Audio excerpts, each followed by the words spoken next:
The room was cold, and the silence was suffocating. Poirot's sharp eyes scanned the clues, the pieces of a mystery that were nearly impossible to put together. A vanished heiress, a cryptic letter, and a family torn apart by betrayal. But the most unsettling part? Someone in this very room had committed the unthinkable, and Poirot knew it was only a matter of time before the truth came to light. What was the secret that everyone was hiding? And would Poirot uncover it before it was too late? If you want to uncover the truth, hit like, share this with a friend, and don't forget to subscribe to see how Poirot solves the case in the next chapter. Chapter 1. The Disappearance. It was an evening filled with the soft murmur of polite conversation, the clink of silverware, and the quiet rustling of silk gowns. Sir Reginald Moreland's grand estate, nestled in the rolling hills of the English countryside, stood as a symbol of old-world charm. The setting sun cast long shadows across the well-manicured grounds, and the warmth of the drawing room offered a comfortable refuge from the chill of the night outside. Yet beneath this calm exterior, there was a tension that would soon unravel. The guests had gathered for the evening's dinner party. As always, Sir Reginald took great pride in his guests, inviting only the finest of the aristocracy to his home. The clink of glasses and the gentle strains of a string quartet added to the air of refinement. In the center of the gathering was the young Miss Evelyn Ashford, a woman of remarkable beauty and an air of mystery. She was the granddaughter of Sir Reginald's late sister and had only recently returned from London. The guests spoke of her with varying degrees of admiration and curiosity, for she was known to be as elusive as she was enchanting. As the evening progressed, the conversation drifted from politics to art, from the weather to the latest gossip. But the moment that would change the course of the evening came with a peculiar shift in the room's atmosphere. The guests' attention momentarily shifted to Miss Ashford as she stood up, excusing herself to retire to her room. It was a small thing, hardly a moment to cause alarm, but something about her exit lingered in the air, an unspoken foreboding that many of the guests, though they wouldn't admit it, could feel. What happened next was as sudden as it was unsettling. An hour passed, and the guests continued their conversations with little interruption. But as the evening drew on, a sense of unease began to take root. Miss Ashford had not returned, and the polite murmur of conversation slowly faltered. Sir Reginald, ever the gracious host, dismissed the matter at first, assuming the young woman had simply retired early. But when the clock struck 10, a few concerned guests began to whisper. The time had come to check on Miss Ashford. Sir Reginald, though visibly uncomfortable, led the group to the door of her bedroom. The housekeeper, Mrs. Mallory, had been asked to check on the young lady moments earlier, but when the door was opened, a chill ran through everyone who stood there. Miss Ashford's room was empty. At first glance, the room appeared untouched, serene in its usual way, the bed made, the dressing table immaculate, and the soft glow of the candles casting gentle shadows against the walls. But it was the details that caught Poirot's eye as he stepped forward. The window was ajar, just a crack, allowing a faint breeze to stir the curtains. The floor, however, was undisturbed, and there was no sign of struggle. The bed was untouched, and the heavy velvet drapes swayed ever so slightly. "What could this mean, mon ami?" Poirot muttered under his breath, his sharp eyes scanning the room. "The window is open, yet no sign of a struggle. a disappearance so clean, so deliberate. He turned to Captain Hastings, who had followed him into the room. "We must think carefully, Hastings. No matter what the mind might want to imagine, we must rely on what we see. There's a reason for everything. Even in the absence of evidence, there is always something to be uncovered." The room felt cold, an eerie silence hanging in the air. The guests who had gathered in the hallway began to murmur among themselves, but Poirot's focus remained unwavering. He paced around the room, his mind clicking into action. There was something not quite right about this scene. Poirot approached the window with a measured step, his eyes narrowing. He touched the sill gently, feeling the slight coolness of the glass. He glanced outside, taking in the grounds below, the distant shapes of the estate's stone walls and the faint glow of the garden lanterns. No one could have entered or exited without being seen, especially not through the locked gates or the front entrance. The only exit was the window. Yet how could it be possible for a young woman to leave unnoticed in such a manner? A window, however, could be easily opened from the inside, but the notion that Miss Ashford had left voluntarily in the dead of night without even leaving a trace, it did not sit well with Poirot. Turning back to the room, Poirot's gaze fell upon the dressing table. A small object glinted on the surface, a diamond necklace. It was exquisite, an heirloom passed down through generations. Miss Ashford had worn it earlier that evening, and yet here it was, lying carelessly on the table, no longer around her neck. Poirot moved to inspect it, his fingers brushing lightly against the cool surface of the necklace. "Ah," he murmured softly, his thoughts aligning. "This is no simple disappearance. This is a carefully crafted mystery." Miss Ashford had vanished, but it was not a case of a woman running away in the night, as some might assume. She had been taken, or at the very least, made to disappear. And the necklace? A symbol, perhaps, of something more valuable that was now at risk. Poirot turned slowly to Sir Reginald, who stood near the door, his expression a mixture of confusion and concern. "Monsieur," Poirot said, his voice soft but firm, "we have only begun. But one thing is clear. This is no ordinary disappearance. There is a story here, hidden beneath the surface, a story I intend to uncover." The first clue, the missing necklace, had surfaced, and with it, Poirot's quiet certainty. There was something deeply wrong in this house. The vanishing of Miss Ashford was the start of a tangled web of intrigue, one that would take all of Poirot's famed gray cells to unravel. As Poirot stood at the window, staring out into the night, he felt the weight of the mystery settle over him like a thick fog. The case had only just begun, and he knew that the answers would not come easily. But that, after all, was what made a mystery truly captivating, and Poirot was nothing if not captivated. Chapter 2. A Cunning Puzzle. The night stretched on, but the mystery of Miss Evelyn Ashford's disappearance weighed heavily on the minds of everyone within Sir Reginald Moreland's grand estate. A delicate tension had settled over the house.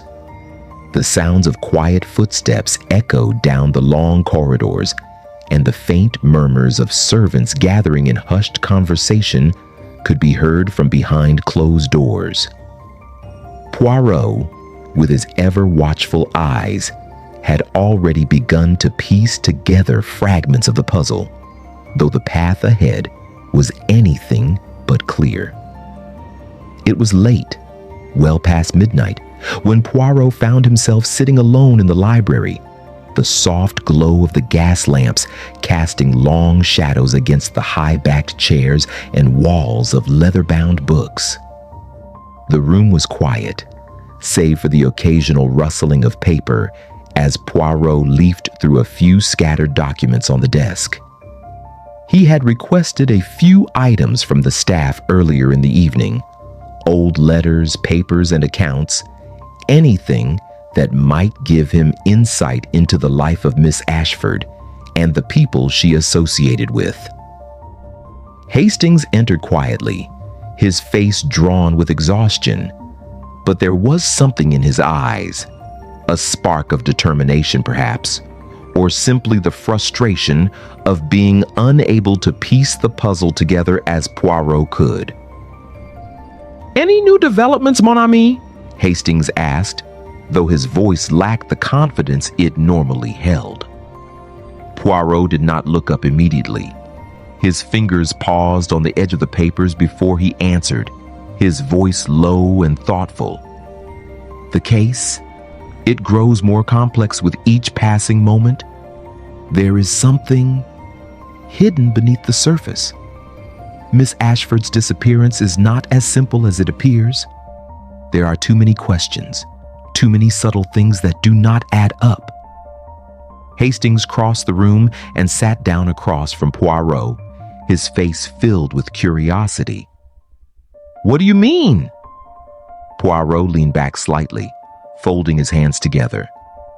"Let us start with the facts as they were presented to us. Miss Ashford's room was locked from the inside, yes? And there was no sign of a struggle, but the window was slightly ajar, as if she had left voluntarily. But if that were the case, why would she leave the necklace behind?" Hastings blinked. "That is the odd part. It's almost as if she had no intention of leaving at all. Why would someone leave such an expensive item behind?" "Precisely," Poirot murmured, his mind whirring.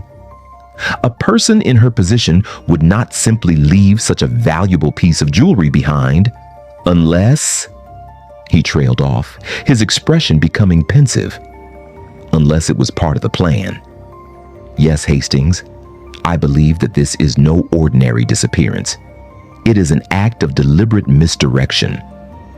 Hastings frowned, struggling to follow Poirot's reasoning. "You think she planned this?" Poirot nodded slowly. Miss Ashford had been living under Sir Reginald's roof for several months. She knew this house. She knew its corners, its people, its rhythms. For her to simply vanish without a trace, this is no accident. She was taken, but not by force. It was an act of cunning. At this, Poirot stood up and began to pace around the room, his sharp mind whirring through the possibilities. Hastings watched quietly, sensing that Poirot was on the verge of a crucial insight. "There was something unusual about the servants, Hastings," Poirot said suddenly, halting in his tracks. "I spoke with Mrs. Mallory, the housekeeper, and Mr. Gray, the butler. Both seemed too composed, too calm in the face of such a disturbance. Now, I am not one to make assumptions, but I suspect that one of them may be involved, or at least knows more than they are letting on." Hastings' eyes widened. "You think one of the staff is involved?" Poirot's lips curled into a small, knowing smile. "It is always the ones closest to us, Hastings. You must remember, there is no such thing as a purely innocent person in the middle of a mystery. Everyone has something to hide, and it is our job to find it." The hours seemed to melt away as Poirot continued his quiet reflection. It was in these moments, when the world outside the library fell into a soft silence, that his mind worked at its sharpest. Every word, every gesture, every glance had a purpose. Every tiny detail mattered. Suddenly, there was a faint knock at the door, and Poirot's concentration was broken. It was the butler, Mr. Gray, standing in the doorway with a solemn expression. "Excuse me, Monsieur Poirot, Captain Hastings," Mr. Gray said softly. "There is a matter I believe you should attend to immediately. Sir Reginald requests your presence in the drawing room. It is a matter of some importance." Poirot stood, his expression unreadable, and nodded at Mr. Gray. "Very well. Lead the way." The three men made their way down the winding corridors, their footsteps echoing faintly against the polished floors. The drawing room was softly lit, and Sir Reginald was standing by the fireplace, his face clouded with concern. "Ah, Monsieur Poirot," Sir Reginald greeted him with a strained smile. "I'm afraid we have yet another complication.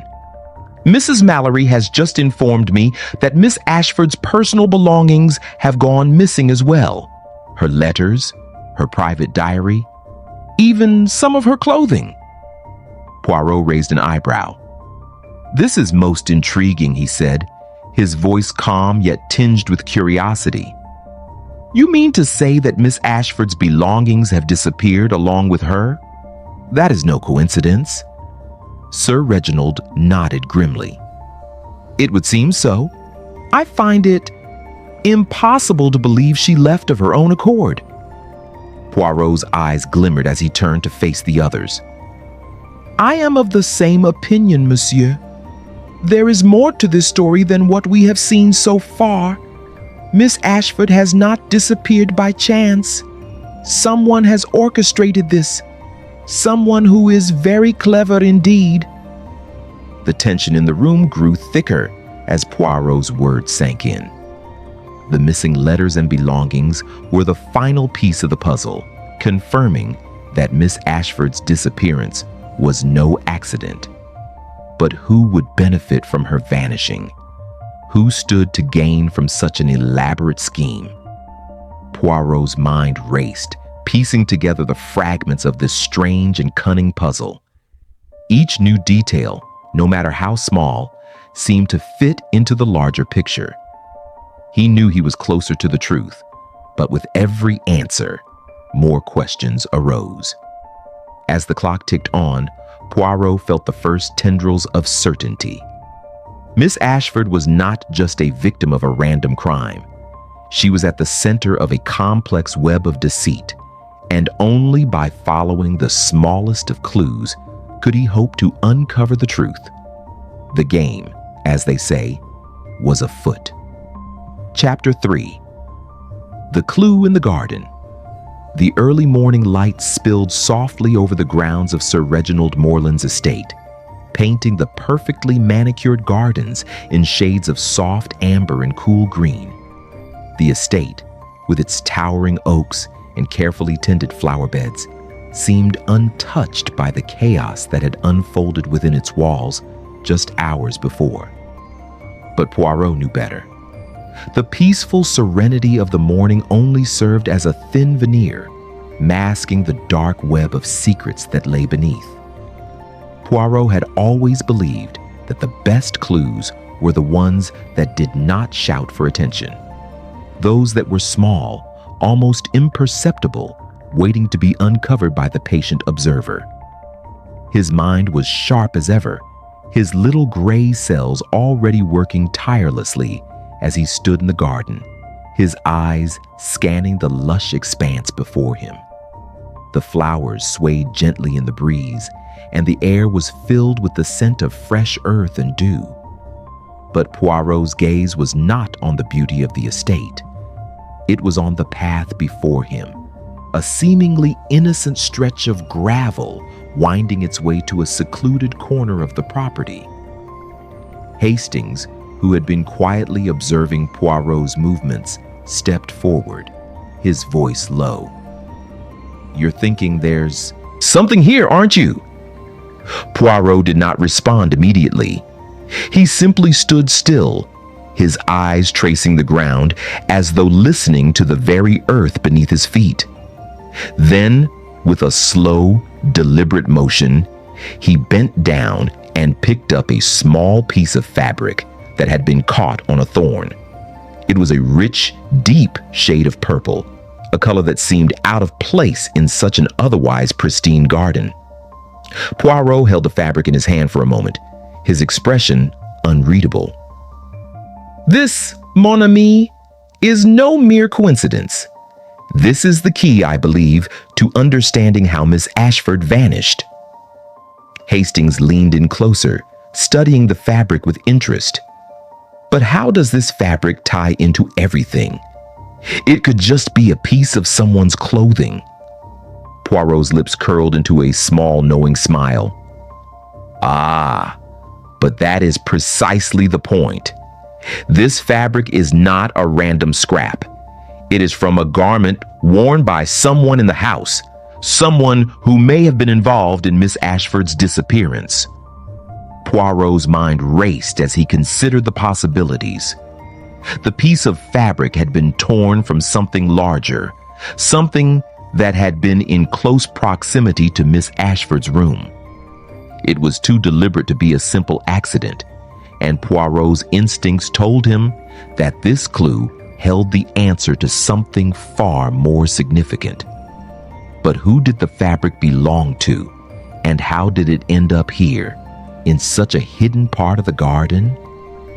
He turned toward the large stone bench nestled beneath a weeping willow, its long tendrils brushing the ground like the fingers of a secretive hand.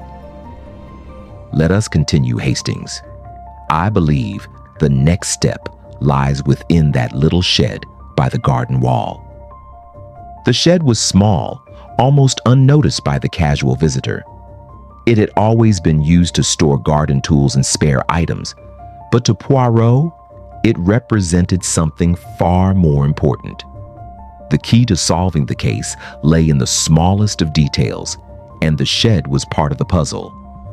They approached the small wooden structure, its door slightly ajar.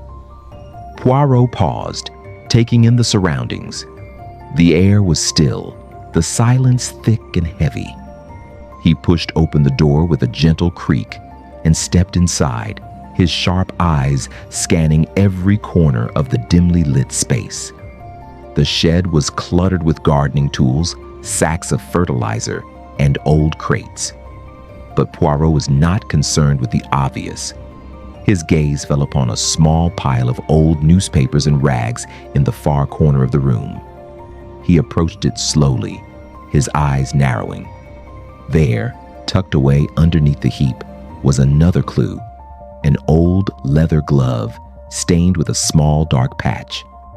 Poirot reached down and picked up the glove, inspecting it carefully. His brow furrowed as he turned it over in his hands. It was a man's glove, well worn and clearly used. The stain, however, was new, fresh, as though the glove had been discarded hastily. "This is no ordinary glove," Poirot said, his voice low and thoughtful. "This, Hastings, is the clue that ties it all together. It is a sign that someone tried to hide their involvement in Miss Ashford's disappearance.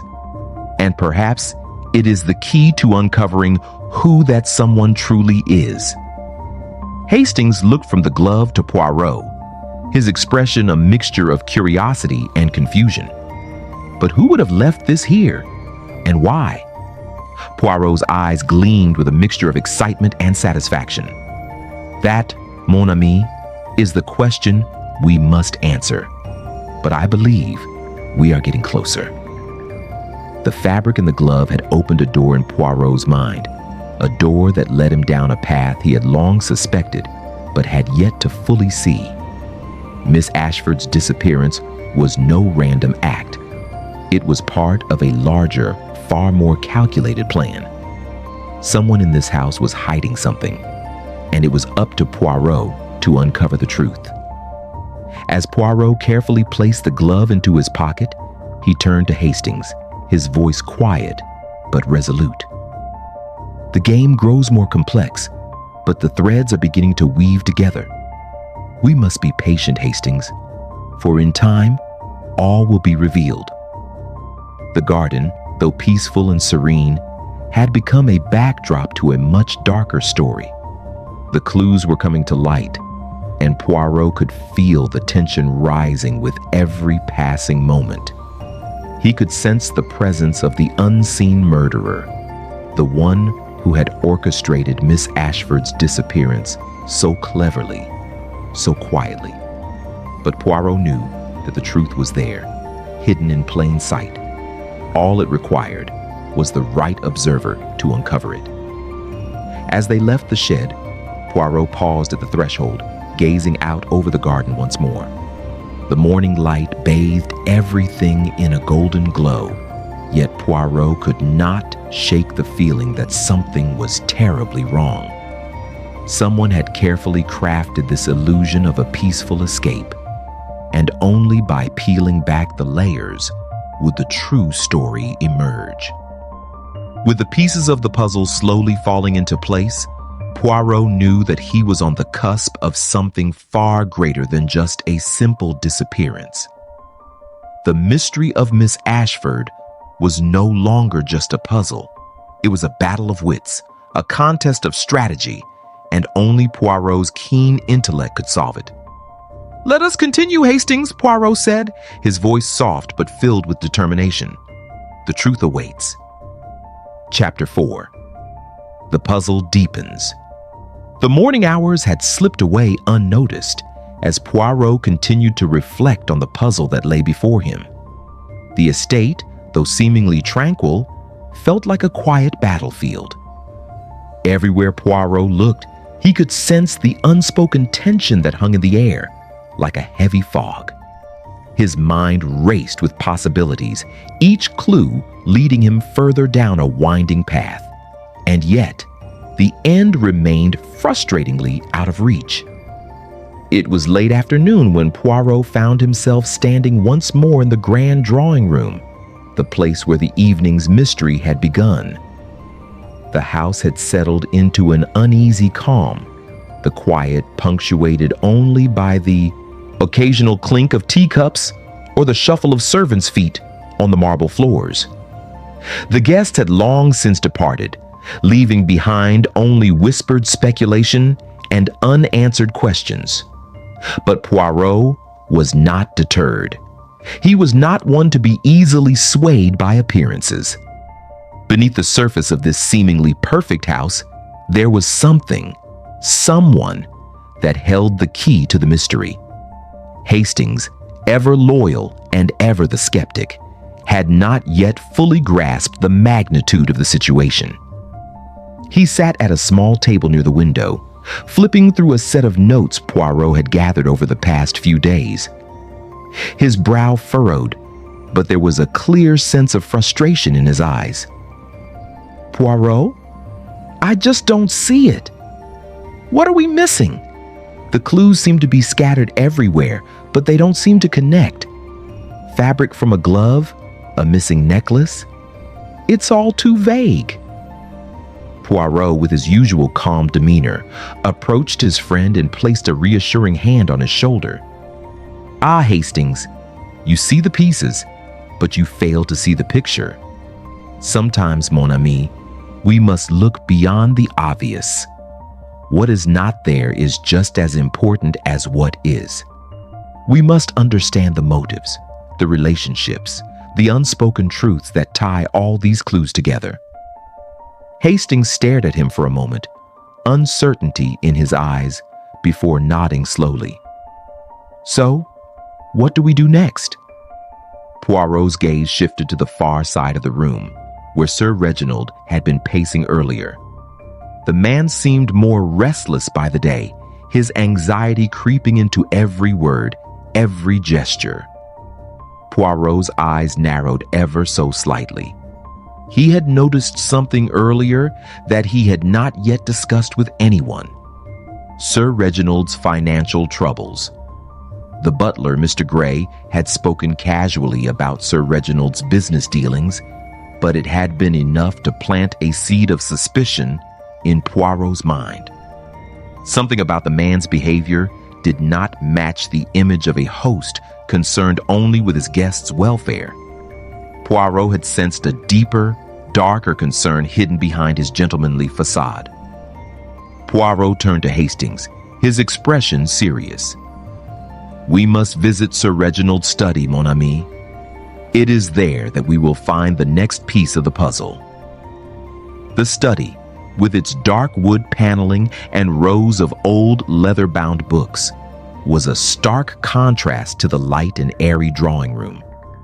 The faint scent of aged paper and pipe smoke lingered in the air, the kind of scent that spoke of secrets and long-forgotten things. As Poirot stepped inside, he immediately felt the weight of the room's history, the pressure of unanswered questions pressing down on him. Sir Reginald had left the room earlier, perhaps to escape the uncomfortable scrutiny Poirot had begun to place upon him. Yet Poirot knew better than to assume this was a mere coincidence. He crossed the room and approached the large desk, his fingers brushing gently over the papers scattered across it.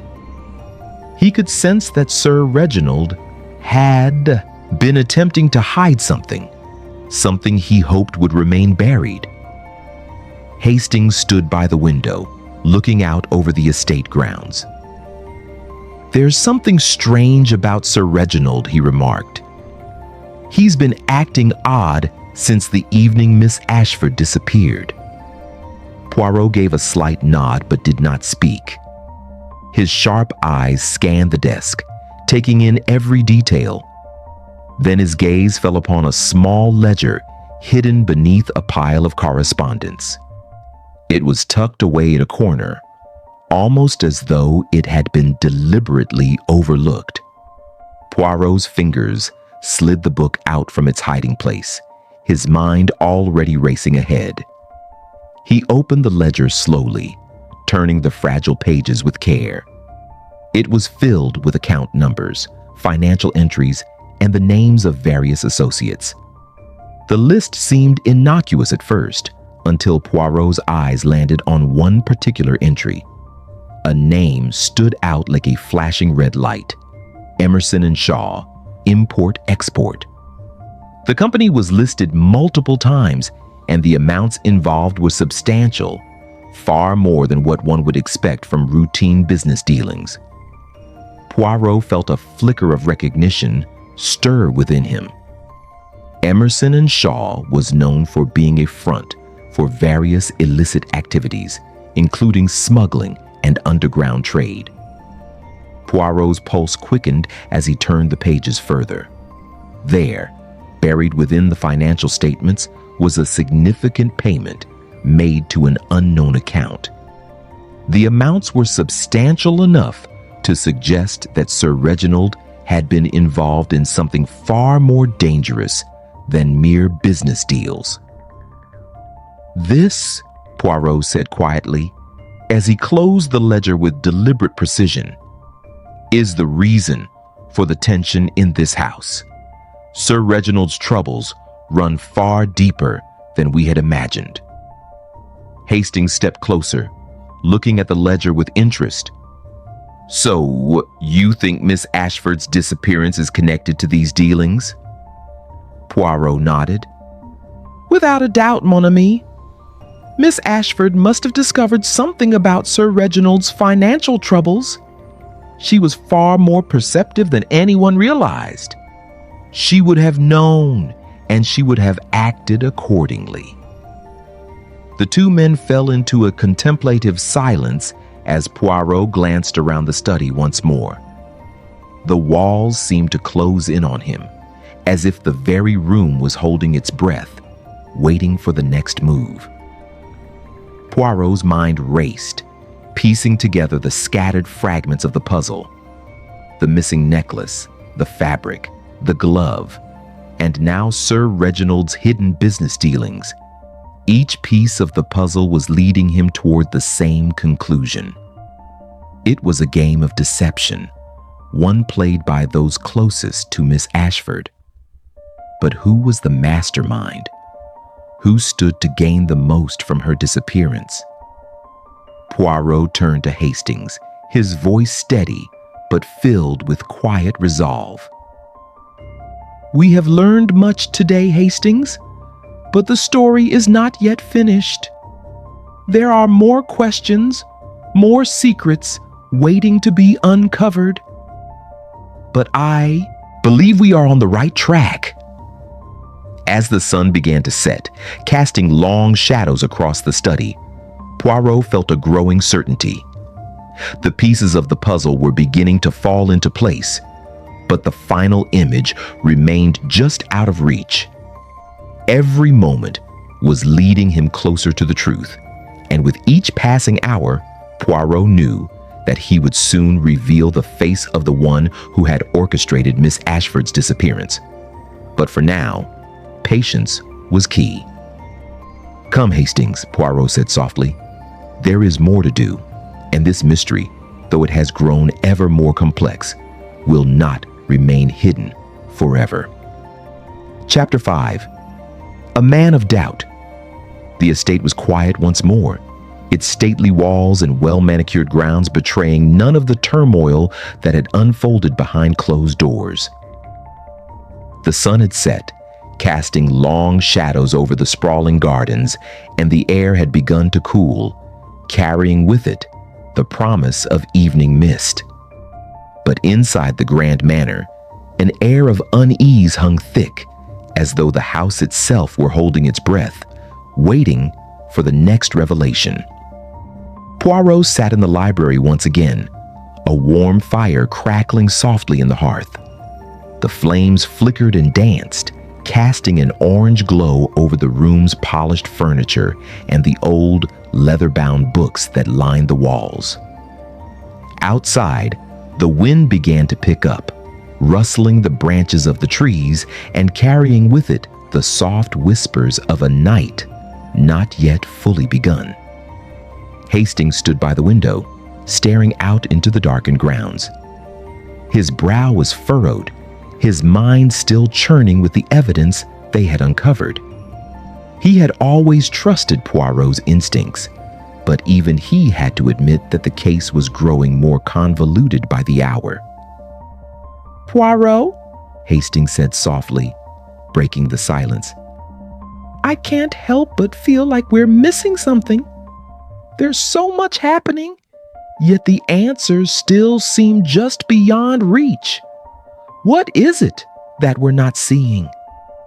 Poirot, his eyes alight with a quiet fire of determination, turned his attention back to his companion. His sharp gaze never left Hastings, though there was a quiet, unshakable calm in his voice. "It is always the same, mon ami. When a case is tangled, it is the simplest of truths that are the hardest to uncover. But I believe we are close, Hastings. Closer than you think." Poirot's fingers drummed lightly on the armrest of his chair as his mind sifted through the layers of information they had gathered. The ledger, the missing necklace, the glove, each piece was a clue, yet none seemed to fit perfectly. And then there was Sir Reginald. The more Poirot observed him, the more something about the man struck him as wrong. Sir Reginald, the once proud and distinguished gentleman, now appeared nervous, unsettled, as if the weight of something dark pressed down on him. "Reginald Moreland," Poirot muttered to himself. "He is not a simple man. His secrets are too well guarded, too carefully hidden. But I am certain he knows more than he has told us." Hastings, now seated opposite Poirot, raised an eyebrow. "You think Sir Reginald is hiding something? I mean, I've always found him to be a bit anxious, but it's understandable. His niece has disappeared without a trace after all." Poirot's lips curled slightly, a faint, knowing smile playing at the corners of his mouth. "Ah, but that is exactly it, Hastings.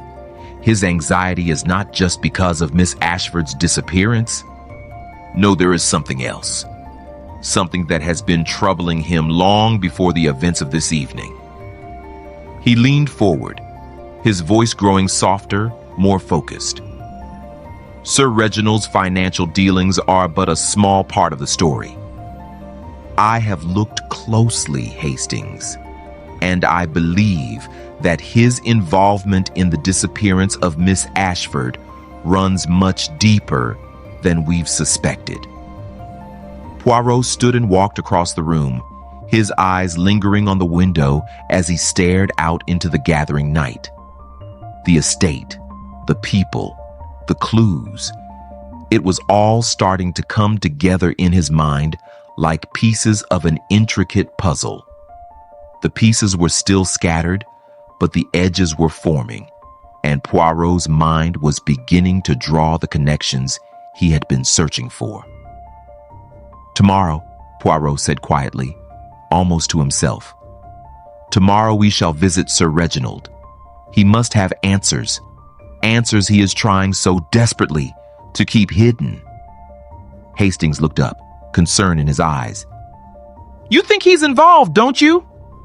Poirot turned back to face his friend, his gaze steady and calm. "I do not know, mon ami, but I suspect that the key to this entire mystery lies with him.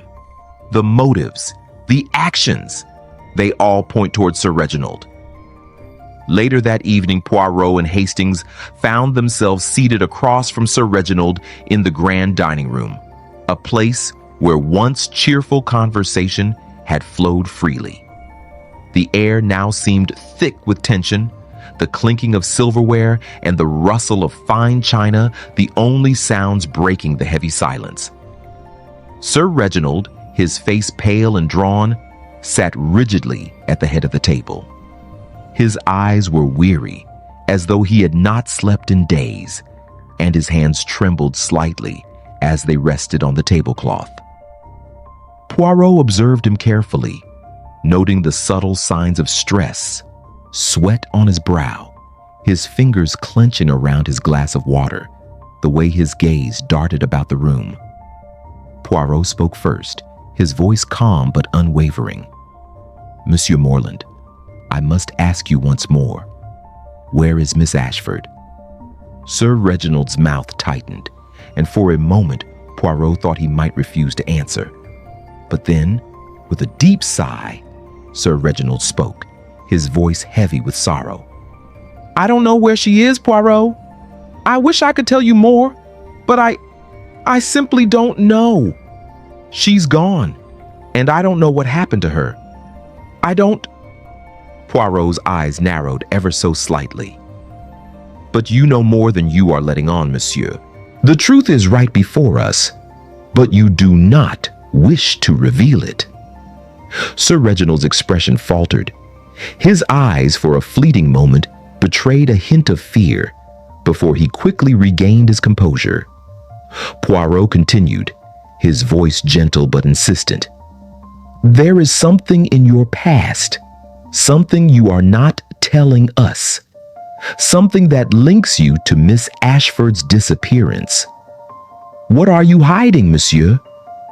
For a long moment, Sir Reginald said nothing. He seemed to shrink in his chair, the weight of Poirot's words pressing down on him like a crushing force. Finally, his voice broke the silence, strained and raw. "You are right, Poirot. I've been trying to protect her, and myself. Miss Ashford, she was going to reveal something about me, about my business dealings. I couldn't let her expose it." Poirot's gaze sharpened. "And so, you thought it would be easier to make her disappear?" Sir Reginald's shoulders sagged, and he closed his eyes in shame. "I never meant for any of this to happen. It was never supposed to be this way. But I had no choice. I could not let her destroy everything." Poirot leaned back, his mind racing with the newly revealed truths. Sir Reginald's confession was both a breakthrough and a puzzle. The pieces were finally coming together, but the full picture had yet to emerge.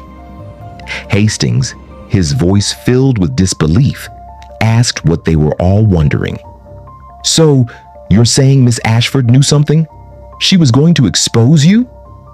Poirot's gaze remained steady on Sir Reginald. Indeed, and that is why Miss Ashford must still be found. She knew the truth, but someone else made sure she would never speak it. As Poirot stood, the firelight flickering across his thoughtful face, he felt the weight of the case settle upon him like a storm cloud. The answers were in sight, but they were still shrouded in darkness, waiting to be revealed. Poirot turned to Hastings, his voice calm, yet filled with the certainty of a man who knew that the final steps toward the truth were upon them. "Tomorrow, Hastings," Poirot said softly. "Tomorrow, the final piece will fall into place." Chapter 6. The Secret of the Necklace. The days had become a blur for Poirot as the investigation into Miss Evelyn Ashford's disappearance deepened, twisting into darker and more complicated turns. The grand estate of Sir Reginald Moreland had lost its peaceful veneer, replaced instead by the weight of hidden truths, unspoken suspicions, and unresolved questions. But amid the growing storm of doubt and fear, Poirot remained a calm and steady presence, always guided by his quiet confidence in his little gray cells. That evening, Poirot found himself once again alone in the study, the fire casting flickering shadows against the walls of polished wood. The light was warm, but Poirot's mind was far from at ease. He had spent hours sifting through the papers in Sir Reginald's study, and yet something still eluded him. Something crucial, a thread that had yet to be pulled.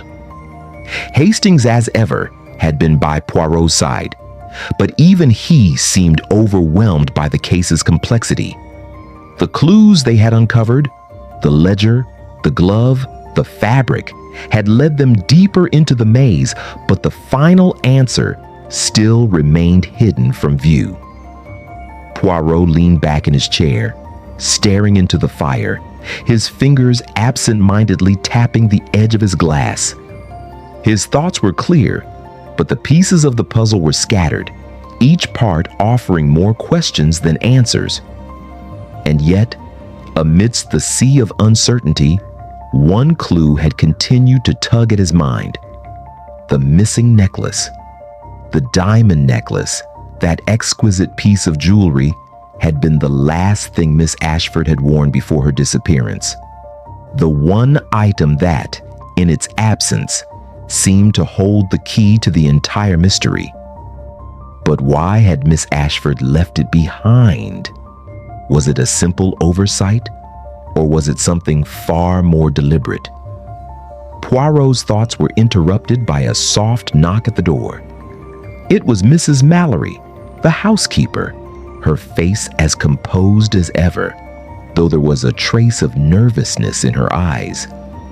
She had been the one to oversee the household during Miss Ashford's absence, and though she had not been directly involved in the investigation, Poirot had observed her carefully, noting her every movement and every word. "Excuse me, Monsieur Poirot," Mrs. Mallory said, her voice polite yet tinged with uncertainty. I found something in the vault. I believe it might be important." Poirot raised an eyebrow, intrigued. "In the vault? What is it, Mrs. Mallory?" She stepped forward, holding a small velvet-lined box in her hands. "I believe it's Miss Ashford's. It was hidden beneath some old linens, tucked away where no one would think to look." Poirot took the box from her, his fingers brushing lightly over its surface. The velvet was soft to the touch, but it was the weight of the box that struck him. He opened it slowly, revealing the contents inside. There, nestled carefully within the plush lining, was the missing necklace. Poirot's sharp eyes studied the jewelry with intense focus. The diamonds caught the light, gleaming brilliantly against the soft fabric, their beauty undeniable. But Poirot was not interested in the diamonds themselves. He was interested in the story they told. There was something about this necklace, something that did not fit with what he had learned so far. Poirot gently placed the box on the desk and turned to Mrs. Mallory. "Tell me, madame, when was this found?" I found it only this afternoon, while I was going through some of the estate's older possessions," she replied, her hands wringing nervously. "I was tidying up, and it was hidden under a pile of linens, as though someone had placed it there with care." Poirot's mind began to race, connecting the dots in his mind. Why had the necklace been hidden away?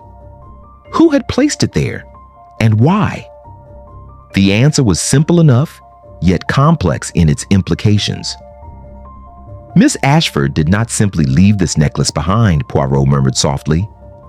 "It was hidden deliberately, by someone who wanted it to be forgotten." Hastings, who had been standing quietly nearby, stepped forward. "But who would hide it, Poirot? And why?"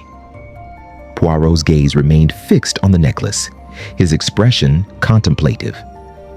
"The answer lies in the relationships between the people in this house.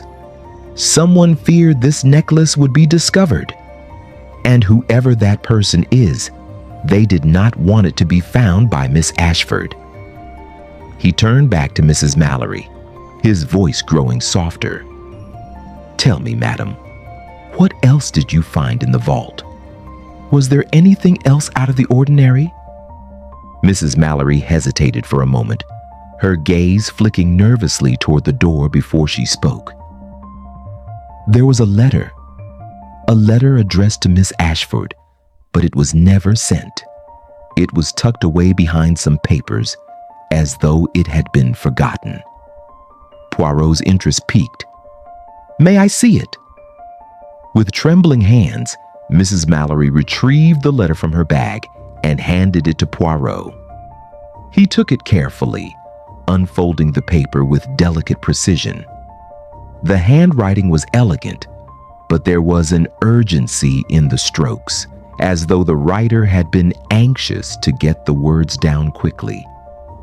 Poirot's eyes skimmed the contents of the letter, his brow furrowing as he read the words. "Miss Ashford, you must not go through with this. The consequences will be severe. If you value your life, you will leave well enough alone. Do not dig further. Trust me, your uncle would not want you to suffer the same fate as your father.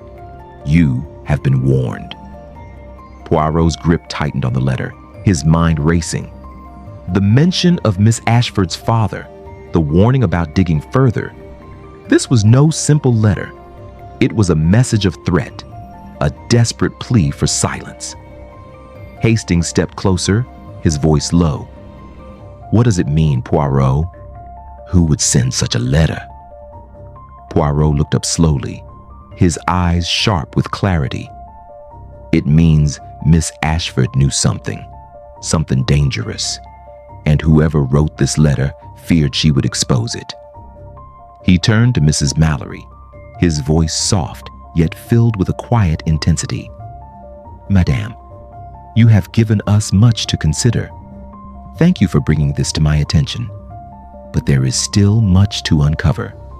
The necklace, the letter, they are part of the puzzle, but the picture is not yet complete." As Poirot sat back, a sense of certainty settled over him. The missing necklace was no longer just an accessory. It was a key to something far darker than he had imagined. The letter spoke of threats and secrets buried deep, of a danger that Miss Ashford had been close to exposing. And now, Poirot knew, he was closer than ever to unearthing the truth. The fire crackled. In the hearth, the warm glow reflecting the resolve in Poirot's eyes. The storm outside raged on, but inside, Poirot felt an unshakable calm. The pieces were finally falling into place. But with every answer, new questions arose. Who had written the letter? And what was it that Miss Ashford had been close to discovering? Poirot knew that the answers lay ahead, hidden, yet waiting to be uncovered, piece by piece. Chapter 7. The Disguised Visitor. The days seemed to stretch on, each one blending into the next with little more than small shifts in the grand puzzle that was Miss Evelyn Ashford's disappearance. The estate had grown quieter as Sir Reginald retreated further into himself, his anxious behavior more pronounced with each passing day. The tension among the remaining staff was palpable, as if they too were holding their breath, waiting for something to give. Poirot, however, remained steady, his focus unwavering. The clues were mounting, each one leading him further down the labyrinthine path that connected Sir Reginald's troubled past to the current disappearance of his niece. The clues, while not all fitting neatly together, seemed to whisper at him, nudging him toward answers. But there was something more, something in the air that Poirot could not quite place.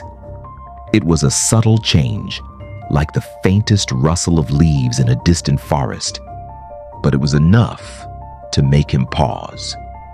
That evening, Poirot stood in front of the large window in his study, looking out over the estate.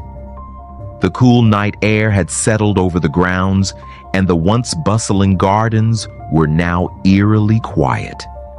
The flickering lights from the windows cast soft pools of light against the dark expanse of the lawn. Yet beneath the serene surface, Poirot felt a shifting tide. "Something is wrong, Hastings?" Poirot said softly, almost to himself. Hastings, who had been standing nearby, took a step closer, sensing the seriousness in Poirot's tone. "What do you mean, Poirot? What is it?" Poirot turned, his face thoughtful.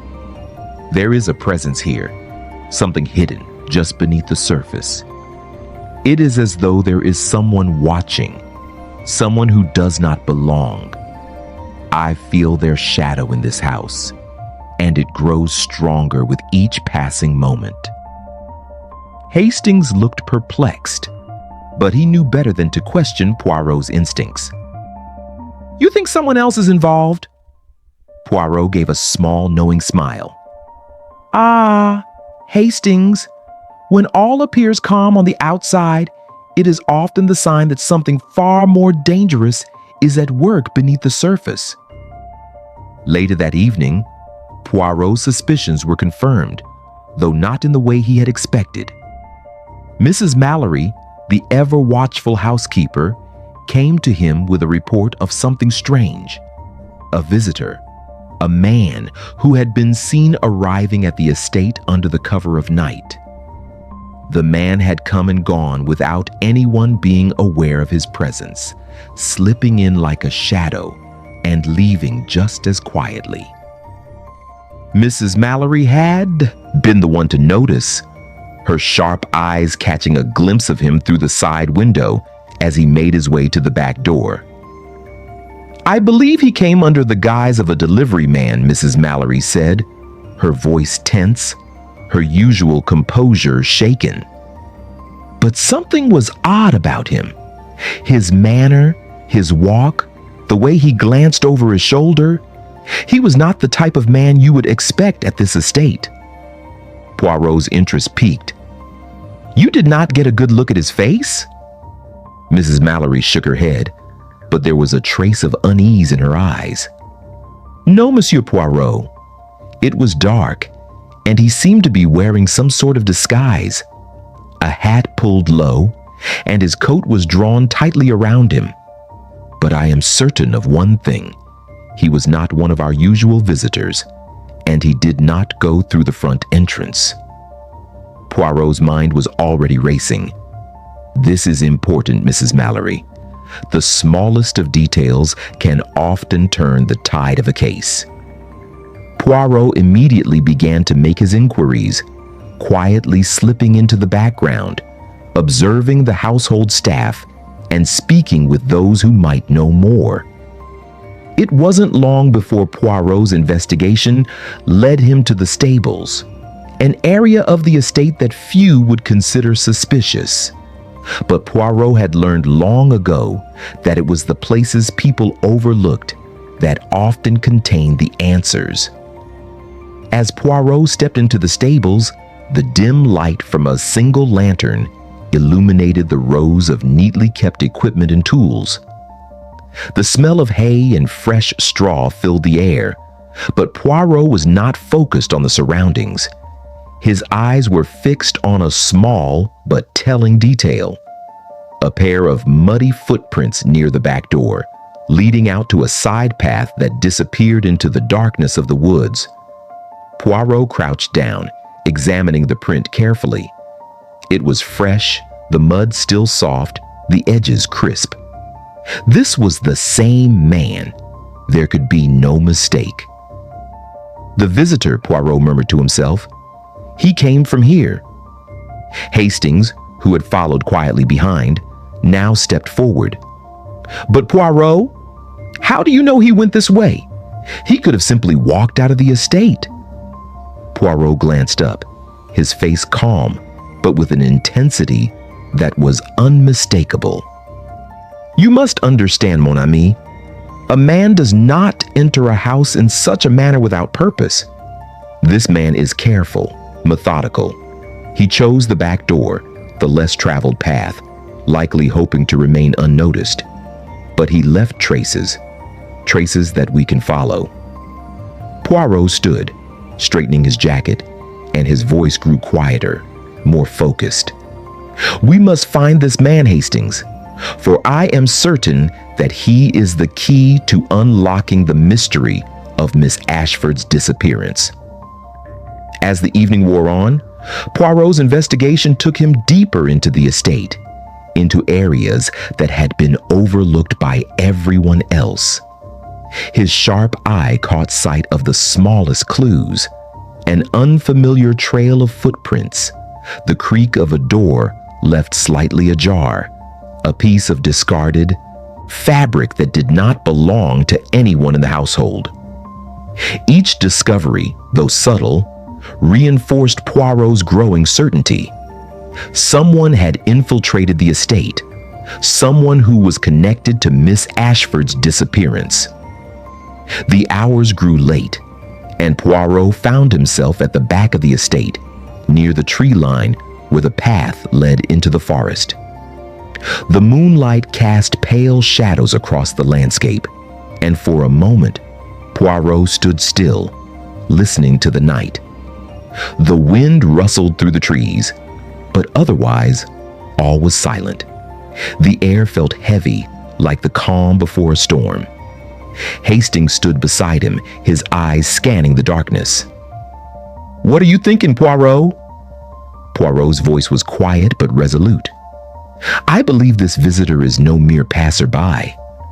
He has been here before, perhaps more than once, and I am certain he knows something about Miss Ashford's disappearance that no one else does." Poirot paused, his gaze fixed on the distant horizon. "We are on the cusp of uncovering the truth, Hastings. The game has been set, and soon the final piece will fall into place." As Poirot and Hastings turned to leave the woods, Poirot's thoughts were already racing ahead, connecting the new information they had gathered with everything else. The disguised visitor, his secretive movements, his unusual entry, and his carefully planned exit was the missing link, the shadowy figure who had been pulling the strings from the beginning. But who was he? And what was his connection to Miss Ashford's disappearance? The answers, Poirot knew, were just beyond reach, waiting to be uncovered. Chapter 8. The Unveiling. The air was thick with anticipation as Poirot stood quietly in the grand drawing room, his eyes reflecting the glow of the flickering fire. Outside, the winds had picked up, rustling the trees and stirring the branches of the oaks that lined the estate grounds. Inside, however, all was still. An eerie calm had settled over Sir Reginald's home, the kind of silence that feels like the world holding its breath. Poirot, however, was anything but still. His mind, ever sharp and methodical, was racing through the web of clues he had uncovered over the past days. Each discovery had brought him closer to the truth, closer to unmasking the forces that had orchestrated the disappearance of Miss Evelyn Ashford. But even now, as the final pieces of the puzzle slid into place, Poirot knew that what remained to be revealed would shake the foundation of everything Sir Reginald had worked so hard to protect. "Mon ami, I am certain we are on the cusp of the truth," Poirot said softly, his voice as calm as ever, though his eyes gleamed with intensity. He had been waiting for this moment, the moment when all the evidence, all the silent whispers, would finally come together. Hastings, who had been following Poirot's every move with growing curiosity and a hint of frustration, stepped forward, his brow furrowed in confusion. "Poirot, I still don't understand. How can all of this, Sir Reginald's business, the hidden letter, the missing necklace, be connected? What is the final piece?" Poirot turned, his lips curling into a small but knowing smile. Hastings, the final piece is not as simple as a letter or a necklace. No, it is a matter of trust, of betrayal, and of family. And it is Sir Reginald himself who has unwittingly been the key to this entire mystery. Poirot's words hung in the air as he approached the grand fireplace. The warmth of the fire was a stark contrast to the chill that had settled over the room since the moment they had discovered the hidden letter in the vault. He carefully turned to face Hastings, his expression now serious, almost solemn. "Let me take you back to the beginning, Hastings. Do you remember when we first spoke of Miss Ashford's disappearance? The necklace left behind, the locked room, the open window? We assumed naturally that Miss Ashford had disappeared voluntarily. But what if I told you that her disappearance was not a choice at all?" Poirot's voice lowered as he continued. "What if Miss Ashford had known something? Something that threatened the very foundations of her uncle's empire?" Hastings blinked, his confusion deepening. "But Poirot, what would she have known? Why would she leave everything behind if she were in danger?" Poirot's gaze hardened. "That, my dear Hastings, is the crux of it all. Miss Ashford had been getting too close to the truth. She had been piecing together the secrets of Sir Reginald's business dealings, of the debts he had incurred, and of the dangerous men with whom he had been involved. When she realized the extent of his involvement in illicit affairs, she became a threat, one that Sir Reginald could not afford to let live." Poirot paused, allowing his words to settle. Hastings' expression shifted from confusion to disbelief. "You mean Sir Reginald was involved in some sort of criminal activity?"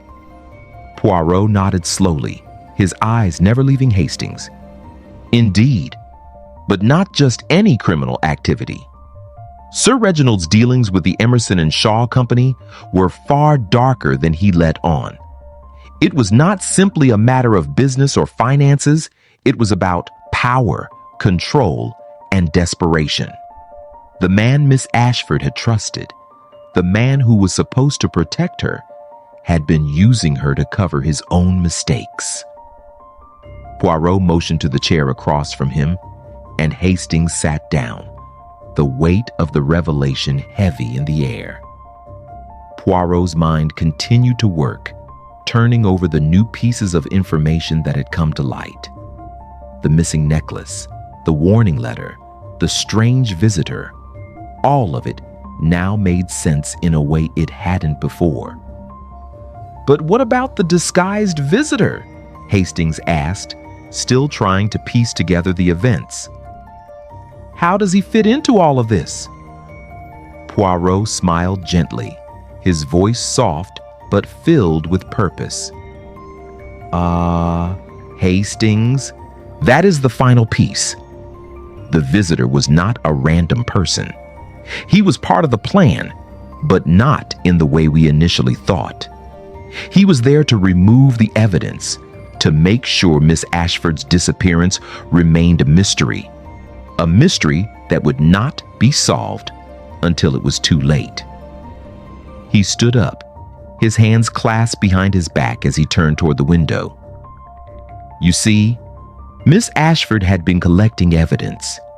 She had been following the threads, slowly pulling them together. She knew about the illegal deals, the bribes, and the threats Sir Reginald had made to ensure his own survival. She had planned to confront him, to expose everything. But someone had to stop her from doing so. Poirot paused for a moment, the room falling silent except for the crackling of the fire. Hastings sat on the edge of his seat, his mind still reeling with the enormity of the truth. And Sir Reginald? He did it to protect himself? Poirot's voice was steady, his gaze unwavering. Exactly. Sir Reginald knew that if Miss Ashford went public with what she had uncovered, his entire life, his wealth, his reputation, everything would crumble. She had to be silenced. And so, she was. Poirot's gaze shifted toward the door, his eyes narrowing. But it was not a murder, Hastings. It was a carefully orchestrated disappearance, a trap that Miss Ashford had unwittingly walked into. The visitor, the hidden necklace, the secret letter, all of it was part of the plan to remove her from the picture without raising suspicion. The room grew quiet as Poirot's words sank in. The pieces of the puzzle had finally come together. Sir Reginald's business dealings, his fear of exposure, his desperate measures to keep Miss Ashford silent, all of it had led to the one undeniable truth. Miss Ashford had not disappeared by choice. She had been taken, hidden away to ensure her silence. Poirot turned back to Hastings, his expression calm but resolute. The visitor, Hastings, was no mere delivery man. He was a messenger, an enforcer sent by Sir Reginald. The only question that remains is where Miss Ashford is now. And that, mon ami, is what we will discover next. Poirot stepped toward the door, his voice low but filled with quiet confidence. The mystery is nearing its end. Soon, we will find the truth. As Poirot's footsteps echoed softly on the marble floor, Hastings remained seated, his thoughts spinning with the implications of Poirot's revelation. The fire in the hearth continued to burn, casting long shadows across the room, but for Hastings, it felt as though the shadows had grown deeper, darker. The mystery that had seemed so elusive was finally within reach, and the truth, though still hidden, was now only a step away. Chapter 9. The Unraveling. The evening air had turned chillier, and the moon hung high above Sir Reginald's estate, casting an eerie glow over the grounds. The shadows seemed to stretch longer now, as though the house itself had grown darker in the aftermath of the revelations that had slowly come to light. The investigation was nearing its end, and with every step, the walls that had once concealed the truth were crumbling, piece by piece. Poirot sat in the study, alone, the fire crackling softly in the hearth. His eyes, sharp as ever, were fixed on the small stack of papers in front of him. Each document, each letter, each scrap of evidence had been examined, analyzed, and cataloged in his mind. The connections were clear now. so much clearer than before. And yet the final piece, the final revelation, still eluded him. Hastings had taken to pacing, his movements restless, as though the tension of the case had finally caught up with him. "Poirot," he said, his voice a mixture of exhaustion and curiosity, "I can't help but feel that we're so close, but at the same time, so far. Everything seems to be pointing to Sir Reginald. But Miss Ashford, where is she? What exactly happened to her?" Poirot, without looking up from the papers, gave a small, measured smile. "Ah, Hastings, the final answer is always the most elusive. It hides beneath the surface, waiting to be uncovered. But rest assured, we are close. I can feel it." He placed the papers down gently, the weight of the case pressing down on him. He had suspected for days that the truth lay within Sir Reginald's actions, his desperation, his fear of exposure. But it wasn't until now, when the last of the pieces had fallen into place, that Poirot realized just how intricately the web had been spun. There had been a plan, carefully constructed, not just to silence Miss Ashford, but to erase her entirely. The door to the study creaked open, and Mrs. Mallory entered, her expression grave, though composed as always. "Monsieur Poirot," she began, her voice steady, but laced with an underlying tension. "There is something you must see." Poirot turned to her, his curiosity piqued. "What is it, madame?" She handed him a small folded piece of paper, a letter. It was old, the edges worn and yellowed with age, and it had been addressed to Miss Ashford in a script that Poirot did not recognize. He unfolded it carefully, his eyes scanning the words. "Dearest Evelyn, you must not trust Reginald. He has betrayed you. What you have uncovered threatens everything: his wealth, his reputation, and his life. He will stop at nothing to protect himself. You are not safe. Leave now, before it is too late." Poirot's heart quickened as he read the letter, his eyes narrowing in concentration. "A warning," he murmured softly. "A warning from someone who knew Sir Reginald well. Someone who knew his darkest secrets." Hastings leaned in, reading over Poirot's shoulder. "Do you think this letter was meant for Miss Ashford?" Poirot nodded slowly. "Without a doubt. It seems that someone else, someone close to Sir Reginald, knew of his activities, and they feared for Miss Ashford's safety. She had already uncovered something that would expose Sir Reginald for what he truly was." Poirot paused, his mind racing with the implications of the letter. "This is the key, the final piece of the puzzle. Miss Ashford was never meant to disappear. She was meant to be silenced. But who sent this letter, and why?" Poirot's mind worked furiously, turning over the possibilities. The letter had been a warning, yes, but it had also been an invitation to escape, to run. The sender had clearly been trying to protect Miss Ashford, but the timing of the letter was crucial. Had she received it in time? Had she acted on it? Poirot stood suddenly, his chair scraping against the floor. "I must speak with Sir Reginald," he said, his voice low and filled with a quiet intensity. "It is time for the truth to be revealed."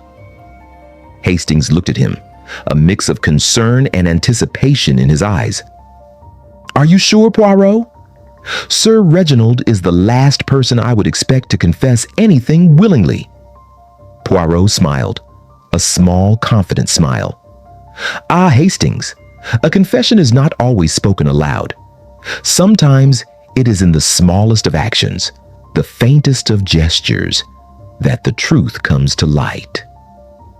They made their way to Sir Reginald's study, the air thick with anticipation. Sir Reginald was seated at his desk, his back turned to them, staring out the window at the sprawling estate.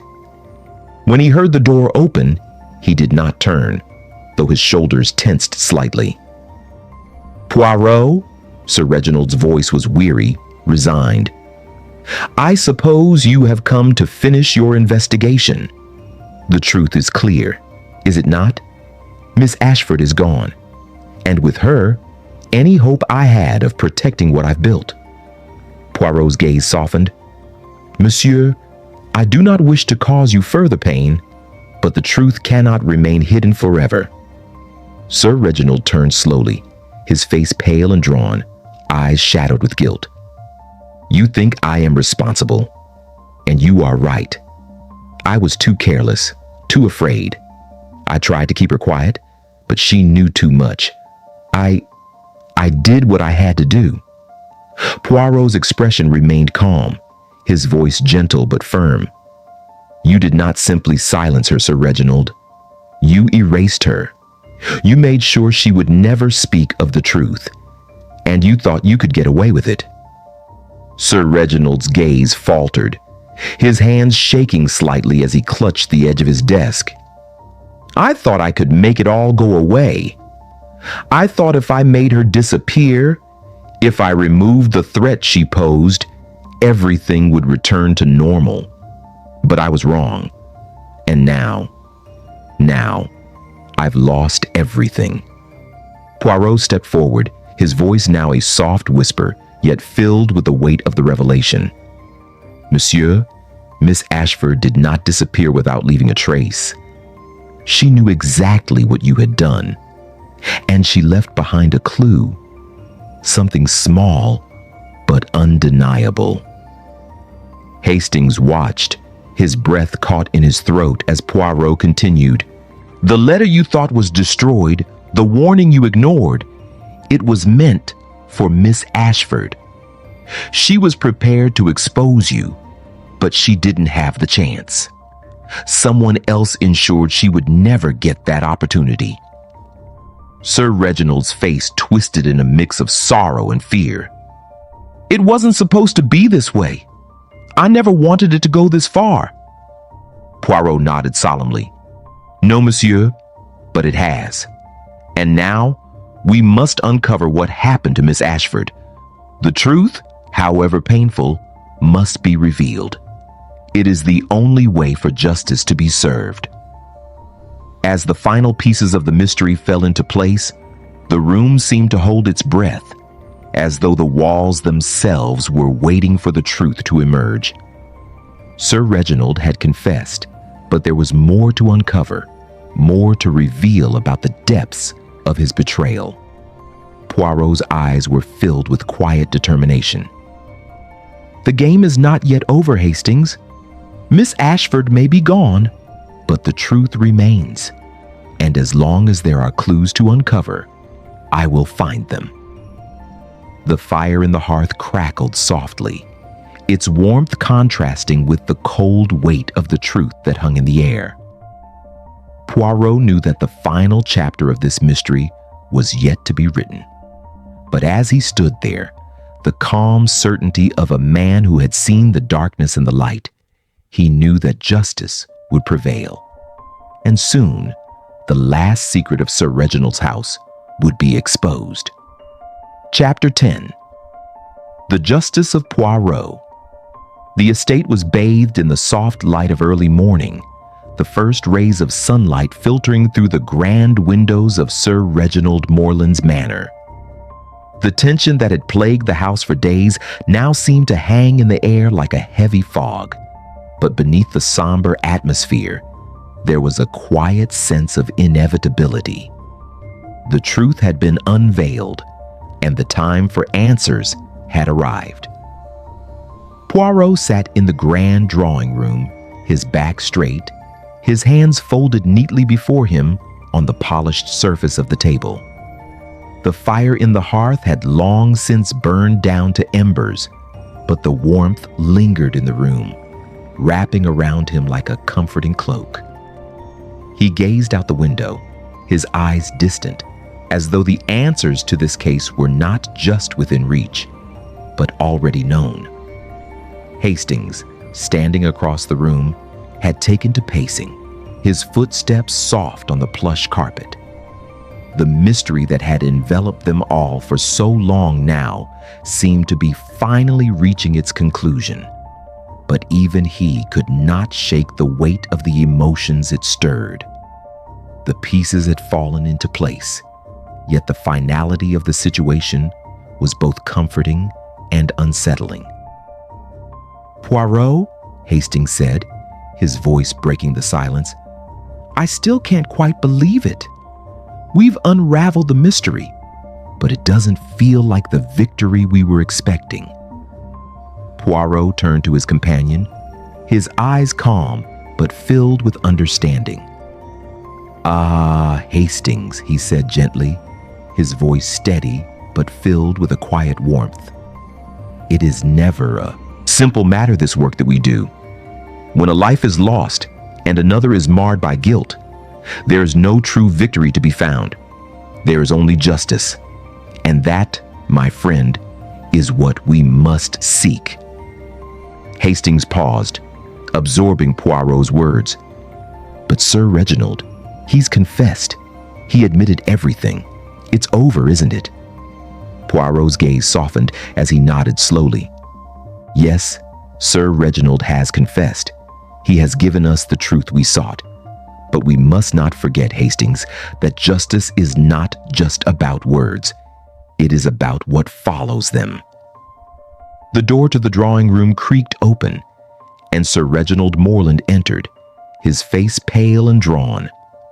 The man who had once commanded respect and admiration now seemed smaller, more fragile, the weight of his guilt pressing down on him like an anchor.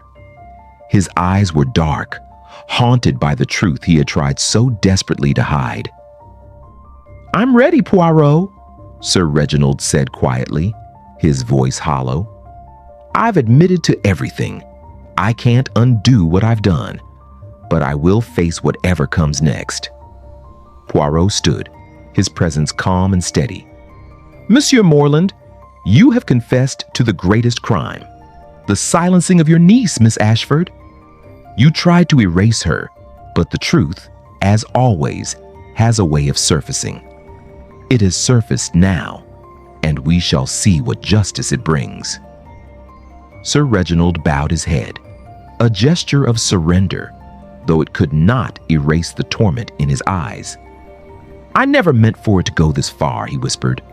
"I was blinded by fear, by the weight of my own mistakes. Evelyn, she was my last hope. But I lost control." Poirot gestured for Sir Reginald to sit, and as the man sank into the chair, the silence between them grew heavier. Hastings stepped forward, watching the exchange with a mixture of pity and apprehension. Poirot, however, was as composed as ever, his expression gentle but unwavering. "You believed, monsieur, that you could make her disappear, simply erase the problem. But Miss Ashford was more than just a niece to you. She was the final thread that could unravel the web you had woven with your criminal dealings. You feared she would expose everything, and you acted in desperation." Sir Reginald nodded, his hands trembling slightly. "I thought I could control everything. But she was too clever. She knew about Emerson and Shaw, about the dealings I had hidden so carefully.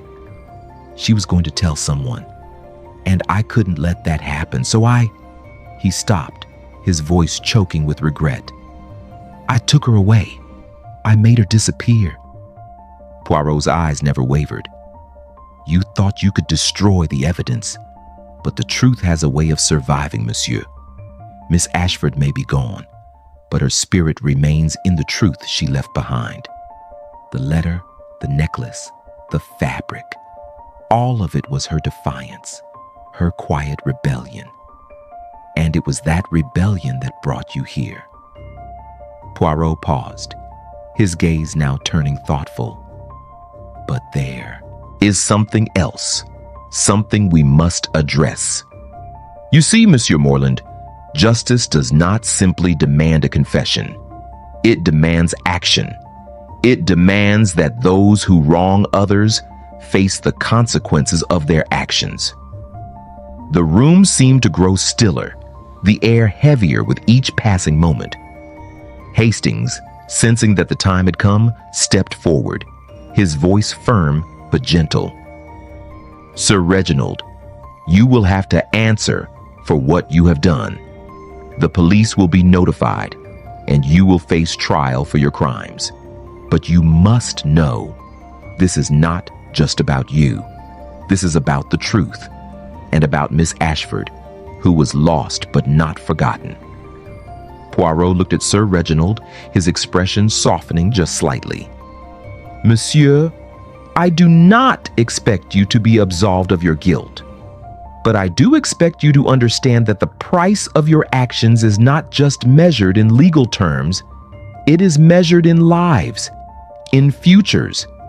You have destroyed a future that Miss Ashford could have had. But now, it is time to face what you have done. There was a long silence as Sir Reginald absorbed Poirot's words. Then, in a voice barely above a whisper, he spoke. I will face it, Poirot. I will face whatever comes.